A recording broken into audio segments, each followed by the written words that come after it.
আইপিএলে আবারও ধাক্কা খেল কলকাতা নাইট রাইডার্স। হাতে ম্যাচ রেখেও হার, আর সেই হার নিয়ে উঠেছে বড় প্রশ্ন। অধিনায়ক আজিঙ্কে রাহানে কি ভুল সিদ্ধান্ত নিয়েছেন, নাকি ম্যাচ হারালেন নিজের হাতেই? আজকের ভিডিওতে আমরা সবকিছু বলবো। প্রথম ম্যাচে হারার পরেই ক্যামেরন গ্রিনকে নিয়ে অস্ট্রেলিয়া ক্রিকেট বোর্ডের সিদ্ধান্তে ক্ষোভ প্রকাশ করেছিল রাহানে। গ্রিনকে বল করানো যাবে না, এই নির্দেশিকা নিয়েছিল বিতর্ক। কিন্তু চিত্রটা বদলে যায় চতুর্থ ম্যাচে। গ্রিন বল করেন, উইকেটও নিলেন, তবুও জয় এলো না কলকাতা নাইট রাইডারের ঘরে। প্রশ্ন উঠেছে, এবার দোষ কার? বোর্ড, খেলোয়াড়, নাকি অধিনায়ক নিজেই? প্রথমে ব্যাট করতে নেমে কঠিন পিচে দারুণ খেলেন রাহানে।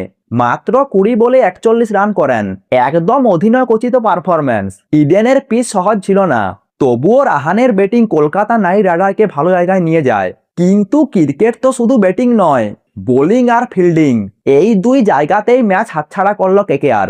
দ্বিতীয় ইনিংসে ম্যাচ ছিল কেকেআর এর হাতে। প্রতিপক্ষের 7টি উইকেট পড়ে যায়।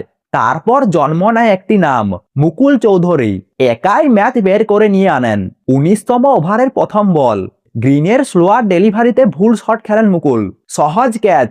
কিন্তু আজিঙ্কে রাহানে এবং রিঙ্কু সিং এর ভুল বোঝাবুঝিতে ক্যাচ মিস হয়ে যায়। এই একটা মুহূর্তই ম্যাচ ঘুরিয়ে দেয়। ক্রিকেটে একটা কথা আছে, ক্যাচ উইন ম্যাচ। এদিন সেটাই প্রমাণ হলো। শেষ ওভারের শুরুতেই বড় ভুল। আবেশ খান সহজ সিঙ্গেল নিয়ে মুকুলকে স্ট্রাইক দিলেন। ফিল্ড সেটিং কি ঠিক ছিল? কেন সেই জায়গা খালি রাখা হয়েছিল? এই সিদ্ধান্ত নিয়েই উঠেছে রাহানের নেতৃত্ব নিয়ে প্রশ্ন।